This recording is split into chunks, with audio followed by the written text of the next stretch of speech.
ಮಧ್ಯಪ್ರದೇಶದ ರಾಜಧಾನಿ ಭೋಪಾಲ್ನಲ್ಲಿ ಬುಧವಾರ ಪ್ರದೇಶದಲ್ಲಿ ಕಳೆದ 8 ರಿಂದ 10 ವರ್ಷಗಳಿಂದ ನೇಹಾ ಕಿನ್ನರ್ ಎಂಬ ಹೆಸರಿನಲ್ಲಿ ಟ್ರಾನ್ಸ್ಜೆಂಡರ್ ಆಗಿ ವಾಸಿಸುತ್ತಿದ್ದ ಬಾಂಗ್ಲಾದೇಶದ ಪ್ರಜೆ ಅಬ್ದುಲ್ ಕಲಾಂ ಎಂಬಾತನನ್ನು ಭೋಪಾಲ್ ಪೊಲೀಸರು ಬಂಧಿಸಿದ್ದಾರೆ. ಈ ಘಟನೆಯು ಅಕ್ರಮ ವಲಸೆ ಮತ್ತು ಗುರುತಿನ ಕಾಗದ ಪತ್ರಗಳ ಕೃತಕತೆಯ ಸಂಘಟಿತ ಜಾಲದ ಬಗ್ಗೆ ಗಂಭೀರ ಆತಂಕವನ್ನು ಹುಟ್ಟುಹಾಕಿದೆ.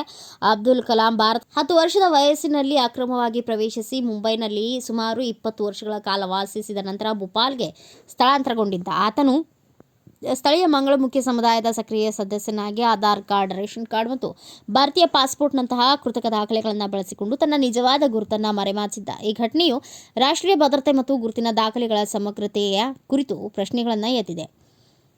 ಅಬ್ದುಲ್ 10 ವರ್ಷದ ವಯಸ್ಸಿನಲ್ಲಿ ಬಾಂಗ್ಲಾದೇಶದಿಂದ ಭಾರತಕ್ಕೆ ಅಕ್ರಮವಾಗಿ ಪ್ರವೇಶಿಸಿದ್ದ ಆತ ಮುಂಬೈನಲ್ಲಿ ಸುಮಾರು 20 ವರ್ಷಗಳ ಕಾಲ ವಾಸಿಸಿದ ನಂತರ ಕಳೆದ 8 ರಿಂದ 10 ವರ್ಷಗಳಿಂದ ಭೋಪಾಲ್, ಬುಧವಾರ ಮತ್ತು ಮಂಗಳವಾರ ಪ್ರದೇಶಗಳಲ್ಲಿ ನೇಹಾ ಕಿನ್ನರ್ ಎಂಬ ಕಾಲ್ಪನಿಕ ಗುರುತಿನ ಅಡಿ ಜೀವನ ನಡೆಸುತ್ತಿದ್ದ. ಈ ಅವಧಿಯಲ್ಲಿ ಆತ ಸ್ಥಳೀಯ ಟ್ರಾನ್ಸ್ಜೆಂಡರ್ ಸಮುದಾಯದೊಂದಿಗೆ ಸಂಪೂರ್ಣವಾಗಿ ಬೆರೆತು ಆಧಾರ್ ಕಾರ್ಡ್, ರೇಷನ್ ಕಾರ್ಡ್, ಮತದಾರರ ಗುರುತಿನ ಚೀಟಿ ಮತ್ತು ಭಾರತೀಯ ಪಾಸ್ಪೋರ್ಟ್ನಂತಹ ಕೃತಕ ದಾಖಲೆಗಳನ್ನು ಸ್ಥಳೀಯ ಏಜೆಂಟರ ಸಹಾಯದಿಂದ ಪಡೆದಿದ್ದ. ಈ ದಾಖಲೆಗಳನ್ನು ಬಳಸಿಕೊಂಡು ಆತ ಬಾಂಗ್ಲಾದೇಶಕ್ಕೆ ಹಲವಾರು ಬಾರಿ ಪ್ರಯಾಣಿಸಿದ್ದ ಎಂದು ತನಿಖೆಯಿಂದ ತಿಳಿದುಬಂದಿದೆ.